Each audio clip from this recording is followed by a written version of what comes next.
Viagem na eletricidade. Ohm faz a lei.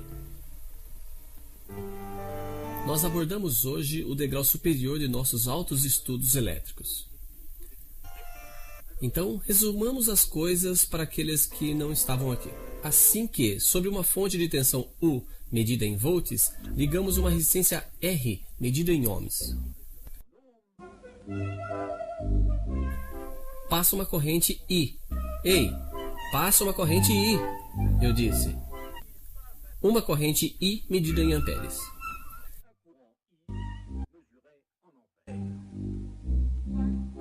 Ok, está certo. Sabemos bem que os elétrons vão do menos ao mais, mas o senhor que havia descoberto a eletricidade não conhecia ainda os elétrons. Eles tinham decidido que a eletricidade ia do mais ao menos e tinham baseado toda a fórmula em cima disso. Como nós guardamos a fórmula deles, nós guardamos também o sentido convencional da corrente que eles tinham escolhido. A corrente é a mesma em todo ponto do circuito. Do contrário, isso não seria um circuito. Mas essas três grandezas são excessivamente ligadas. Por exemplo, R é um fixo. Se U aumenta, I aumenta. Se U é fixo, quando R aumenta, nesse caso, I diminui. De forma que, em todo o circuito elementar, assim que um comete qualquer variação, calculamos facilmente a terceira. Isso graças a um pequeno jogo de construção, simplesmente, que nos permite encontrar todas as fórmulas que precisamos.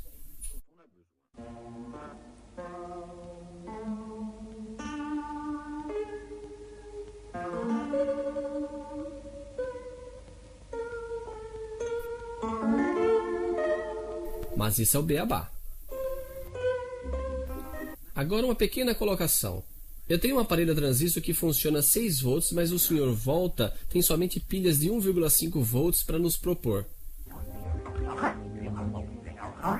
Mas eu sei bem que empilhando 4 pilhas no sentido correto, eu terei meus 6 volts e minhas músicas. Eu fiz o que chamamos uma ligação série. As tensões dos geradores se juntam. Se eu colocasse minhas pilhas dessa forma, nesse caso, as tensões não se juntariam. Isso é o que chamamos de ligação em paralelo ou em derivação.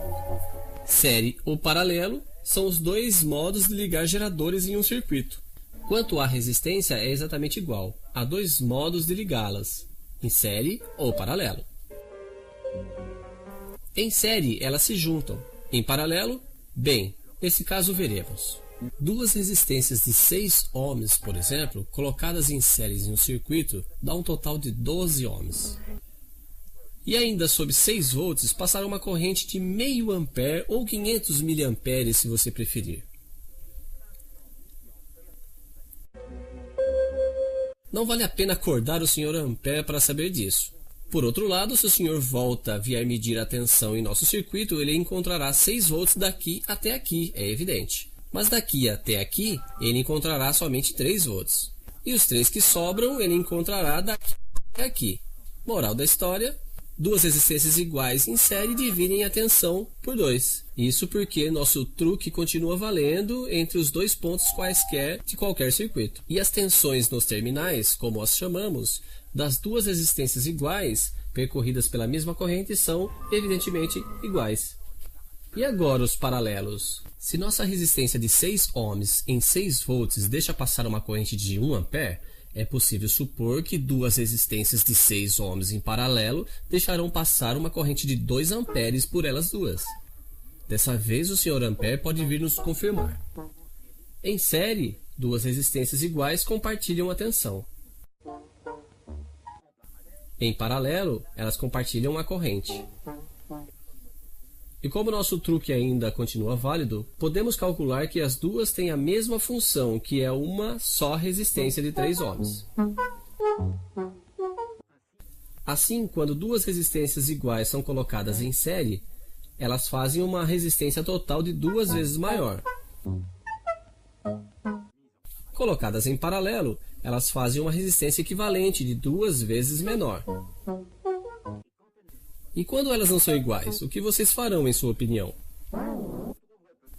Você talvez encontre a resposta daqui até a próxima aula.